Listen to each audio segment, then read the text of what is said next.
হ্যাঁ পুলিশকে ফোন দেবো। প্লিজ আমাকে ক্ষমা করে দাও, প্লিজ প্লিজ আমাকে ক্ষমা করে দাও, প্লিজ। কেটা আম পড়েছে?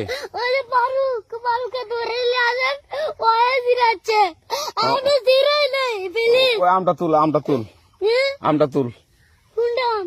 হ্যাঁ এই যে আম, আরে এই যে আম, এই আম, ওরা জিরে দিছে, আপনি জিরে নেই, প্লিজ। তো একটু দূরে দাঁড়া কি ওখানে দাঁড়া। এখন কি করছিস ক? ফারুক না, হুম আমরা কিভাবে বলছি, আমরা রাস্তা দিয়ে বললাম বলে আমরা স্কুল যাবো, হ্যাঁ কটা বস্তা দেখি ওই বাগানে ঢুকলে দিয়ে না আমাকে দুইটা আম ছিঁড়ে দিল। কেটে আম ছিঁড়ে দিল? ওই যে ফারুক এলো না, ফারুক কোথাকার রে? ওই যে ওঠে ঘর, কোন টাকার ফারুক? ওই এনে তুলিস না।